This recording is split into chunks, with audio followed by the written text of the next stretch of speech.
오직 하나님의 은혜로라는 제목으로 하나님의 말씀을 전하겠습니다. 사는 우리 인천 신광의 모든 성도 여러분, 우리 현장에 나오셔서 신령과 진리로 예배드리시는 성도 여러분 한 분 한 분들과, 그리고 몸이 불편하시거나 여러 가지 이유로 인하여 현장에 나오지 못하시지만 영상으로 예배드리는 모든 성도 여러분들에게도 하나님의 크신 은혜와 권능과 축복이 날마다 넘쳐날 수 있기를 주님의 이름으로 축복합니다.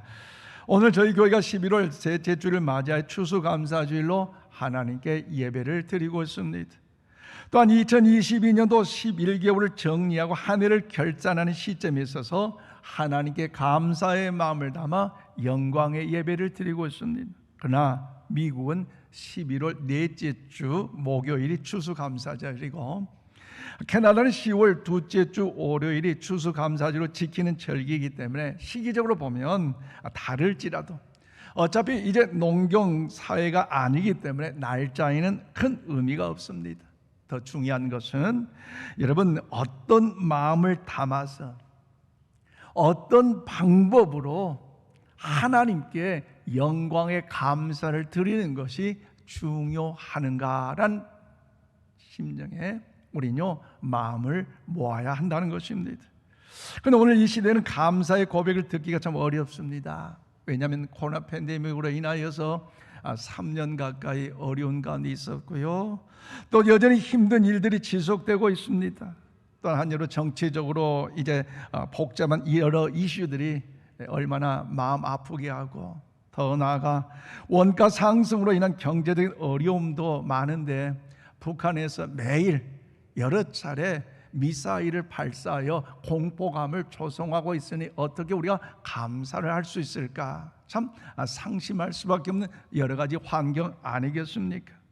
그래서 지난해 대한신경학과에서 공개한 2020년 OECD 경제협력개발기구 통계에 따르면 한국의 2019년 우울증 발병률이 36.8%로서 세계에 가장 높다는 거.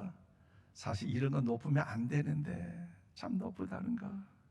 그래서 수많은 사람들이 치열한 경제 속에서 여러 가지 스트레스를 받고 있고 압박감을 느끼고 있기 때문에 심지어 공황장애나 우울증이나 수면장애 등을 느끼고 고통을 호소하는 일이 많기 때문에 이런 일들이 비일비재하다는 거죠. 그러나 2020년 미국이나 영국 등 이 코로나 확진자 더 많이 올라갈 때 그 이후에 우리 대한민국의 숫자를 지금 본다면 오히려 이 치수가 더 많이 더 높지 않을까라는 염려가 되고 있습니다.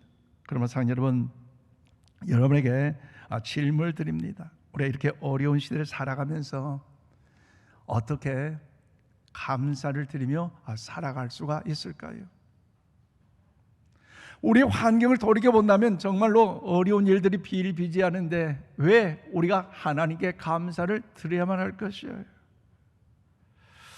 또한 여러분 최근에 감사에 여러분 진정으로 하나님 앞에 고백했던 그런 적이 있습니까? 우리가 기억해야 할 것은 감사의 농도는 은혜의 농도에 따라 비교가 됩니다. 비례됩니다. 그래서 감사와 은혜는요 뗄래야 뗄 수가 없는 것이에요. 그래서 오늘 보면 10절 말씀 우리 함께 받들어 읽겠습니다. 시작. 그러나 내가 나된 것은 하나님의 은혜로 된 것이니 내게 주신 그의 은혜가 헛되지 아니하여 내가 모든 사도보다 더 많이 수고하였으나 내가 한 것이 아니요 오직 나와 함께 하신 하나님의 은혜로다. 아멘. 그렇습니다. 사도 바울은 항상 하나님의 은혜임을 자랑했는데 오늘 보면 10절 말씀에서 특별히 3번씩이나 하나님의 은혜였다는 사실을 찬양하고 있습니다. 더 나아가 사도 바울은 나의 나된 것은 하나님의 은혜입니다. 내가 여기까지 온 것은 내가 잘났어가 아니고 멋있어가 아니고 우아가 아니라 하나님의 은혜였습니다. 하나님의 은혜였음을 높이면서 찬양하며 겸손히 감격함으로 영광되는 것이 오늘 본문의 내용의 말씀입니다. 그렇다면 사랑하는 여러분, 사도 바울 누구입니까? 그럼요, 기독교 2000년 역사 이래 가장 하나님의 위대한 영광을 위한 사도 중에 사도 아닙니까? 하나님의 선한 역사를 그 모든 일들을 볼 때면 그 업적을 볼 때면 얼마나 대단합니까? 그럼에도 불구하고 내 자아로 내가 잘나서가 아니라 이 모든 것이 하나님의 은혜였다라는 사실을 고백함으로 하나님의 영광을 높였다면, 여러분 오늘 우리의 삶 또한 사도 바울처럼 이런 믿음의 고백을 드린 때에 장차 하나님 백보자 심판대 앞에 섰을 때에 뭔가 잘했다 칭찬만 우리가 될지 아니겠습니까? 정말로 주님 앞에서 사도 바울처럼 나의 나 된 것, 하나님의 은혜에 있음이라는 최후의 승리를 고백을 더 간증하기를 원한다면, 그럼 우리가 어떤 믿음의 삶을 살아가야 될까요? 우리 2022년 이제 마무리하는 이 시점에 있어서 더 나아가 2023년 주님 앞에 서는 그날까지 믿음의 승리자가 다 되기를 바라는 마음으로 오늘 말씀 가운데 하나님의 은혜가 임하기를 주님의 이름으로 축복합니다. 자, 저는 오늘 10절 말씀 보니까 자신이 연약하고 부족한 존재임을 알고 겸손하게 살아야 하는 것이, 그래요. 사도 바울은요 하나님의 은혜를 크게 받고 깊이 깨달았어요. 무엇을요? 자신이 얼마나 연약하고 얼마나 부족한지 알고, 그래서 하나님의 은혜임을 겸손하게 감사함으로써 그 믿음의 강건한 삶을 살았잖아요. 오늘 10절 말씀 보세요. 그러나 내가 나 된 것은 하나님의 은혜로 된 것이니 내게 주신 그의 은혜가 헛되지 아니하여 내가 모든 사도보다 더 많이 수고하였으나 내가 한 것이 아니요 오직 나와 함께 하시는 하나님의 은혜로라고 말씀하고 있습니다. 그래요. 사도 바울 과거에 어떤 사람입니까? 그는 하나님의 교회를 핍박하는 데 일인자였어요. 그리고 전도자를 죽인 살인자로서 앞장섰던 사람이었어요. 그런데 그가 오늘 본문에 내가 모든 사도보다라고 이 표현을 한 것처럼, 그는요 영광스러운 이 자리에, 영광스러운 하나님의 자녀로서, 영광스러운 사도로서 부름받기에는, 여러분 그는요 죄인 중에 죄인이었고 괴수 중에 우두머리였기 때문에 전적인 하나님의 은혜가 없이는 도저히 할 수 없는 일이라는 사실을 그가 알았기 때문에 겸손함으로 감사해 하나님의 영광을 높이 찬양하고 있는 것입니다. 그래서 바울은요 주석학자들에 의하면 외적으로 굉장히 초라한 외모를 지녔어요. 우선 그가 키가 작았고요, 그리고 머리숱이 별로 없었어요. 그래서 허름한 가운데 남들 앞에 복음을 증거할 때 첫 인상이 그렇게 밝지는 않았다고 하죠. 그럼에도 불구하고 연약함을 알았어요. 심지어 그는요 대단한 신학자였지만 말하는 능력도요 우둔했다는 것 여러분 알고 있잖아요. 신약성 고린도후서 11장 6절 말씀에 보면요 지식은 굉장히 출중한데 말은 별로 재주가 없었어요. 그래서 말을 좀 이렇게 뭐 좀 반복해서 그런지 뭔가 좀 떠벅떠벅해서는지 사실 잘 모르지만 그가 친필 쓴 그 서신서를 볼 때마다 얼마나 탁월합니까? 위대하잖아요. 그런데 많은 사람의 복음을 증거할 때는 언변이 약했다는 거 자기 자신이 알고 있었어요. 그러니 복음을 전할 때 그것이 사람들에게 어떻게 전달됐을까요? 또한 약점 이외에도 육신에 약점이 있는데 어떤 약점이 있는가? 심각한 문제가 있는데요. 고린도후서 12장 7절 말씀을 우리 함께 받들어 읽겠습니다. 시작. 여러 계시를 받은 것이 지극히 크므로 너무 자만하지 않게 하시려고 내 육체에 가시고 사탄의 사자를 주셨으니 이는 나를 쳐서 너무 자만하지 않게 하려 하심이라. 그래요. 사도 바울은 내 육체에 가시가 있었는데 그것이 곧 사단이라고 이야기하고 있습니다. 그래서 여기 표현된 가시라는 것은 헬라어로 스콜로푸스인데 이제 이 단어 끝이 뾰족한 이제 말뚝 또는 막대기로서 너무너무 그 가시가 자기 육체를 힘들겠다, 어렵겠다, 아프겠다. 그래서 주의 복음을 증거하는 일에 하나님의 영광을 나가는 일이 너무너무 힘들기 때문에 하나님 제발 좀 고쳐주세요. 하나님 제발 이 질병감 낫게 해주세요. 간절히 기도했지만 하나님께서 그럴 때 내 은혜가 내게 족하다 말씀하시면서 고쳐주질 않았어요. 그 질병이 무엇인지 학자들에 따라서 의견이 분분하지만 심각한 이제 눈의 안질이다라고 이야기하는 사람도 있고요. 또 한편으로는 막 거품을 뿜고 쓰는 간질병이다라고 해석하는 사람도 있습니다. 그렇기 때문에 어찌된 사도 바울은요, 그 사실, 육지 가시 같은 사실을 철저히 알고 있었습니다. 그러면 나는 연약한데, 건강도 좋지 않은데, 부족한데, 그럼에도 불구하고 하나님의 자녀로 삼아주셨고, 천국 백성 삼아주셨고, 주의 복음을 증언 사도로 삼아주셨다는 것, 이 모든 것이 하나님의 은혜임을 알고 겸손할 수가 있었어요. 그러므로 사랑하는 여러분, 우리의 삶도요 마찬가지입니다. 모든 것이 하나님의 은혜요, 하나님의 역사인 줄로 믿습니다. 왜냐하면 하나님을 알지 못한 우리가 하나님 앞에 나온다는 것 은혜 아닙니까? 지옥 멸망 심판받을 우리가 예수님을 믿어 하나님의 자녀가 되고 천국 백성 되고 멸류관의 주인공이 된다는 것 하나님의 은혜 아닙니까? 하나님의 은혜가 아니면 어떤 것도요 설명할 수가 없는 것이에요. 그러므로 오늘까지 살아온 모든 삶의 여정도 다 전적인 하나님의 은혜인 줄로 믿습니다. 그래서 우리는 하나님의 은혜로 기도가 응답되고요, 하나님의 은혜 안에서 말씀이 깨달아지고요, 하나님의 은혜 안에 존재한 직분 또한 우리 또한 받았다는 사실을 기억하시기를 바랍니다. 하나님의 은혜로 직분을 받았기 때문에 우리는요 겸손하게 그 사명을 감당해야 되는 것이에요. 그럼 오늘 사랑하는 여러분, 우리 모두가 더 베푸신 하나님의 은혜가 헛되이 되지 않도록 항상 거룩한 긴장감, 믿음의 긴장감을 가지고 하나님의 전신갑주를 입고 천국 가는 그날까지 요동치지 마시고 믿음의 길을 걸어가시기를 바랍니다.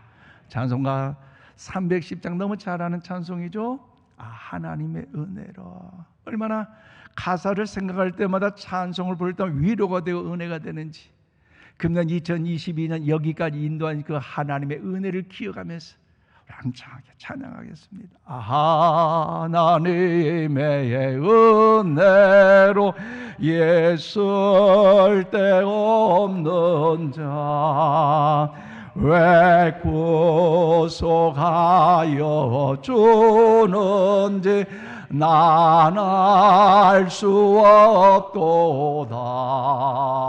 내가 믿고 또 의지함은 내 모든 형편 아시는 주님 늘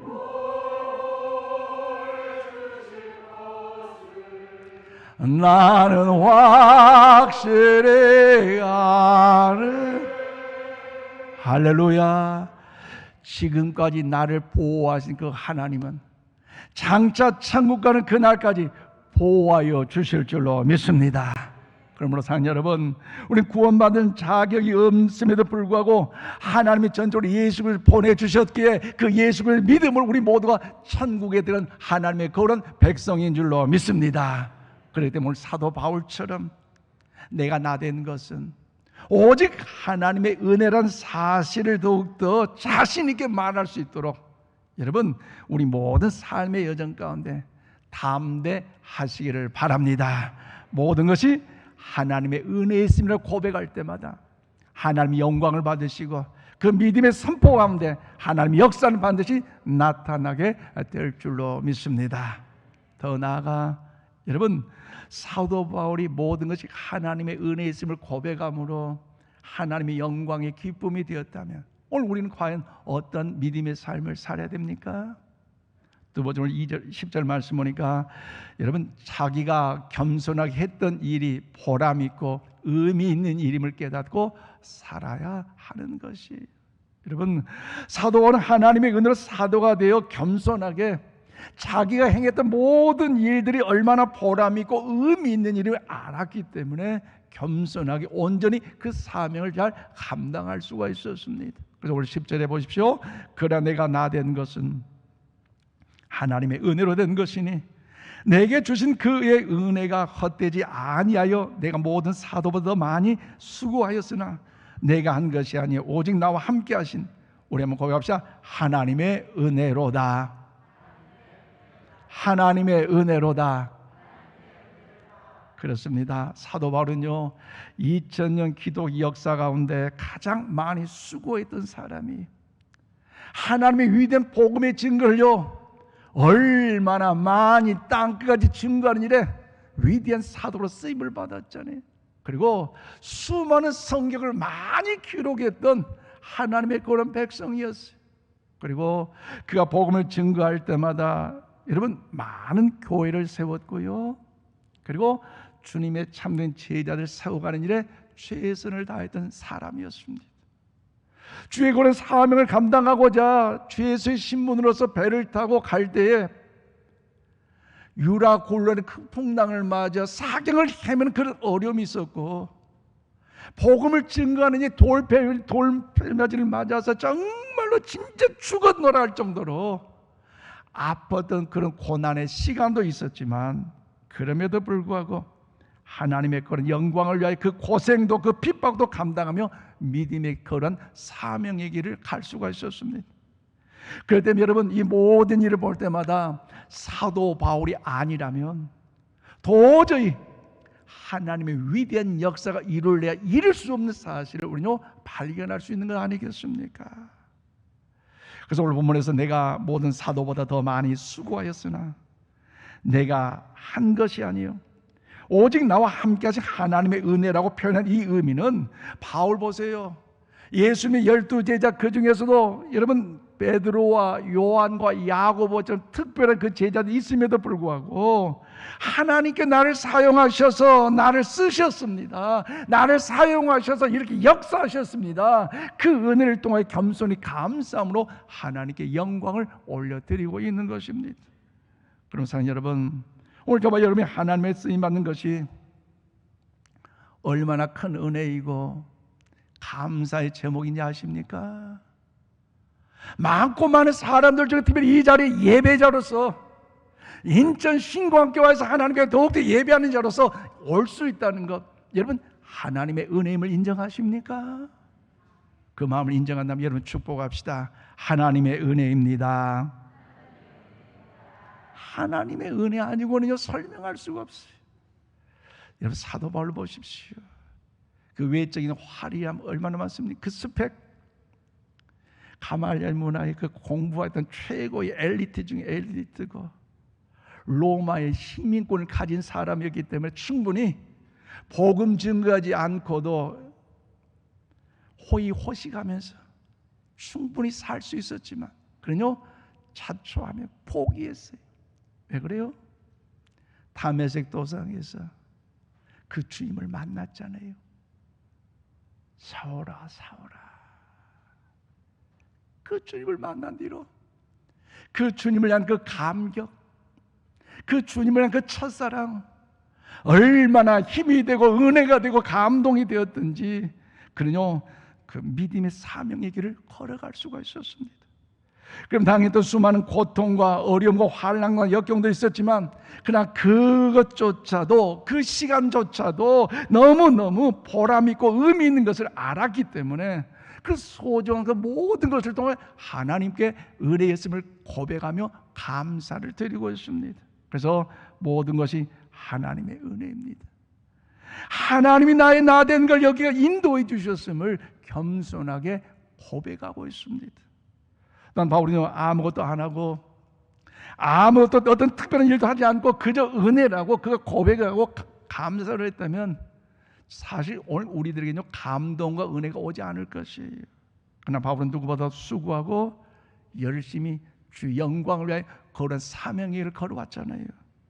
복음을 증가하였어. 그래서 억울하게 태장을 맞기도 하고 매를 맞기도 하고 채찍질을 당하였지만 그러뇨 낙심하지 않았습니다. 왜요? 하나님이 기뻐하신 그 일임을 알았기 때문에. 그리고 복음을 증거하러 가다가 물에 빠져 죽을 뻔하였고 돌에 맞아서 정말 숨이 넘어간 직전까지 갔지만 그 모든 고초를 겪으면서도 겸손하게 모든 것이 하나님의 은혜였다는 사실을 그가 간증하고 있는 것이에요. 그럴 때 오늘 저와 여러분이 하나님의 은혜를 깨달으면 여러분 옷깃이 여며지고요, 겸손해질 수밖에 없습니다. 사도 바울처럼 감사의 고백을 드릴 수밖에 없습니다. 그러므로 사랑하는 여러분 다시 한번 질문을 드립니다. 금년 안에 얼마나 진지하게 하나님께 감사를 드려보셨는지요. 우리는 지난 3년 코로나 팬데믹 상황을 통과하면서 여러분의 환경을 돌이켜볼 때마다 힘들고 어려운 일이 많이 있었을 것이에요. 누구도 겪어보지 못하고 어렵고 힘든 일이기 때문에 최근 이태원 참사처럼 더욱더 그 일로 인하여 어려움을 당하고 있는 우리 민족이기 때문에 아니 무슨 이럴 때 감사야, 쓸데없는 소리 하고 있네, 아니 정신이 있어, 세상적인 매스컴에서 뉴스를 통해 그렇게 말한다 할지라도 여러분요, 감사는 단순한 감정이 아닙니다. 아무리 생각해봐도요, 감사할 일이 없다고 냉담해 본 그 사람들에게 성경은요 뭐라고 말씀하십니까? 그래, 많이 힘들었지? 더 많이 풍부하고 행복하면 그때 감사해? 이 코로나 팬데믹 얼마나 힘드니? 어려울 때니까 참고 좀 더 여유가 있을 때, 행복할 때, 그럴 때 감사해. 뭔가 자유롭고 풍요로우면 그때 감사해. 하나님이 그렇게 말하지 않았어요. 감사해 줄래요? 감사해 주세요. 제발 감사하세요. 타협하거나 그렇게 요청도 하나님 말씀하지 않으셨어요. 여러분, 성경 곳곳을 볼 때만 하나님은요 감사에 대해서 타협이나 여러분 하지 않고 굉장히 단호하셨어요. 명령하셨어요. 구약성의 시편 136편 1절 2절 대표적으로 함께 받들어 읽겠습니다. 시작. 여호와께 감사하라. 그는 선하시며 그의 인자하심이 영원하미로다.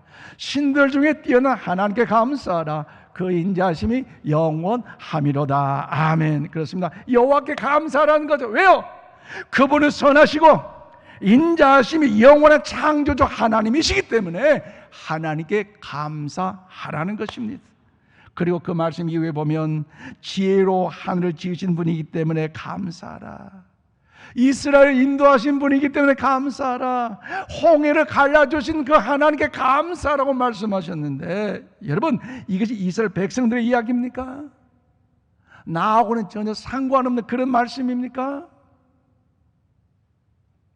아닙니다. 그렇다면 하나님의 창조주시고 능력의 구원자이심에 불구하고 왜 그렇게 하나님께서 감사에 대하여 타협하거나 요청하지 않고 단호하셨을까요? 오늘 저번에 생각에 그것이 꼭 필요할까 싶지만 하나님요 놀랍게도 절대로 감사에 타협하지 않는데 누가복음 17장 17절로 18절 말씀을 우리 함께 받들어 읽겠습니다. 시작. 예수께서 대답하여 이르시되 10사람이 다 깨끗함을 받지 아니하였느냐? 그 9은 어디 있느냐? 이 이방인 외에는 하나님께 영광을 돌리러 돌아온 자가 없느냐 하시고. 그렇습니다. 이 말씀은 지독한 문둥병, 오늘 한센슨 병으로 인하여 사랑하는 가족과 이별이 되잖아요. 격리돼야 되잖아요. 아내를 놔두고 격리된 그 고난, 사랑하는 자식을 놔두고 격리된 그 어려운 고통 중에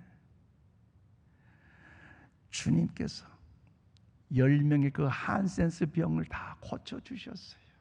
치료해 주셨어요. 얼마나 귀한 은혜입니까?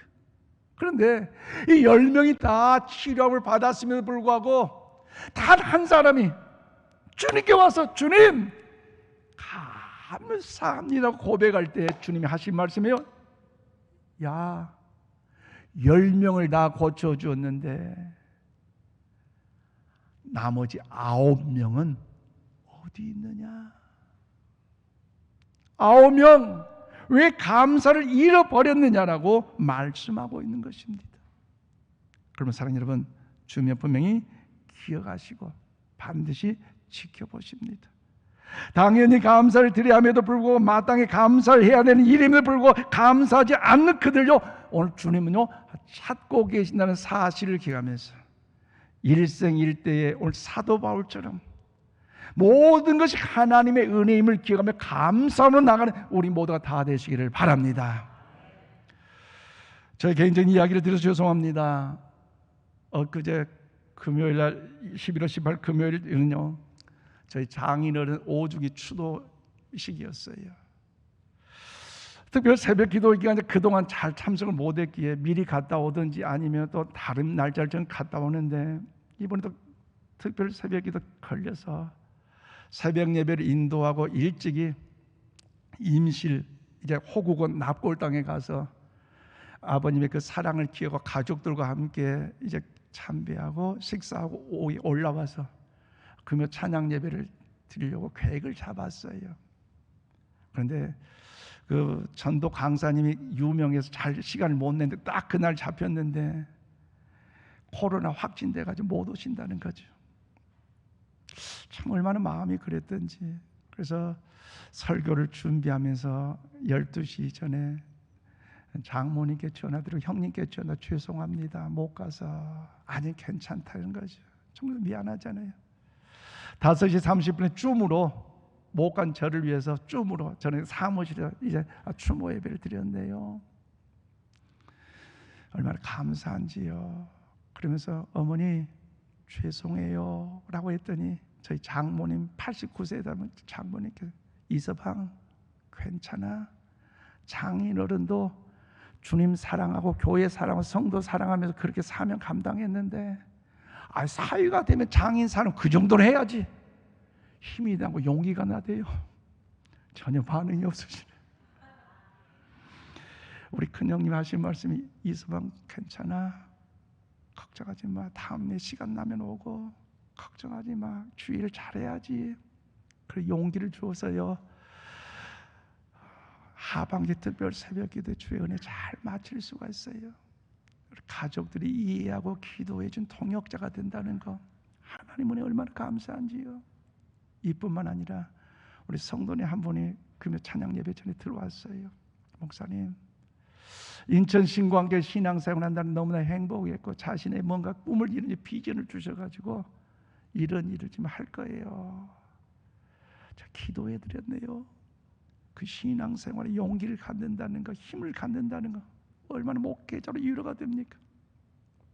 또 한 성도님은요, 서울에서 출퇴근해요. 집인 인천인데 밤 11시에 도착해야 돼요. 그런데 꼬박꼬박 특별 새벽 기도에 그 기도의 자리 자가용이 없어요. 지하철을 타고 다니면서까지 밤에 도착해서 씻고 가정일하고 주무시고 4시 반에 나와 새벽 예배 드리고 또 아침 식사하고 또 서울로 출근하시는데 꼬박꼬박 참석하시면서 그런 고백을 하더라고요. 목사님 하나님의 은혜였다고.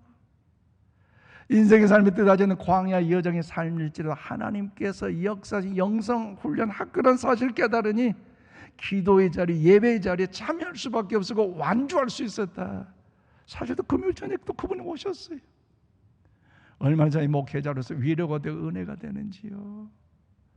사실 코로나 팬데믹 현상으로 인하여 우리 이후에 교회들이요, 한국 교회들이요, 한 달에 보통 2-3개 교회가 문을 닫고 있는 어려운 실정이 있습니다. 또 제가 아는 목사님 중 한 명은 암으로 별세하셨고, 또 최근에 목사님께서 다음 달 은퇴를 앞두고 이제 이사를 준비하면서 자동차를 운전하다가 사모님이 항아리를 들어줬는데 자동차 후진하는 과정에서 악셀을 잘못 밟아가지고 항아리를 들은 사모님은 거기서 별세하고 옆에 다른 사모님은 갈비뼈가 나가고 또 주위에 다른 동기 목사님들 보면 신경치료까지 받는 이 시점이 있어 볼 때마다 2022년 주의 재단을 통해 예배드리고 인도할 수 있는 이 목회자가 된다는 것 얼마나 감사한지요. 또 예배 자리에 기도의 자리에 여러분이 오늘 하나님께 영광 돌려 나와 있다는 자체가 하나님 영광 받으시고 목사님 제가 얼마나 은혜가 되는지요. 여러분 역시 여러분도 감사할 은혜 많이 있지 않겠습니까? 이 모든 것이 하나님의 은혜인 줄로 믿습니다. 사실 환경 바라보고 들려온 소식 들어보면요 답답하고 힘들고 괴롭고 무슨 감사함 무슨 원망 불평할 수밖에 없지만 우리의 시선이 역사하신 그 하나님께 집중되고 우리의 마음이 하나님의 마음으로 채워진다면 어떤 고난도 어떤 환난도 어떤 시련도 능히 이겨 사도 바울처럼 모든 것이 하나님의 은혜인 줄로 믿습니다. 말씀했습니다. 사랑하는 성도 여러분, 모든 것이 하나님의 은혜인 줄로 믿습니다. 우리가 당연하게 생각하는 모든 것들이 다 하나님의 은혜입니다. 그렇기 때문에 은혜를 아는 자만이 하나님께 온전히 감사를 드릴 수가 있는 것이에요. 또한 저와 여러분이 지난 1년 이 한 번 추수 감사주일에 그냥 형식적으로 의식적으로 그냥 대충 때우르고 퉁치고 지나갈 그런 감사절이 돼서는 안 됩니다. 정말 기억해보고 생각해보면 여러분들의 인생이 여기까지 인도하신 것 하나님의 은혜인 줄로 믿습니다. 그래서 지금까지 받은 바 그 은혜 너무나 크지 않습니까? 은혜를 은혜로 깨닫고 은혜로 느끼고 그리할 때 우리의 이 은혜는요 솟구친 생명의 역사로 하나님의 영광의 거람이 나타나게 될 줄로 믿습니다.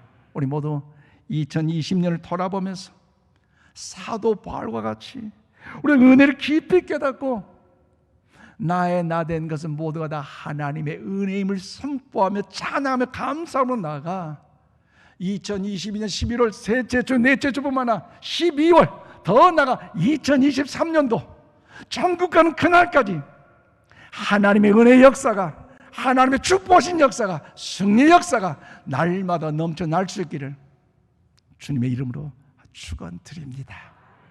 기도합시다.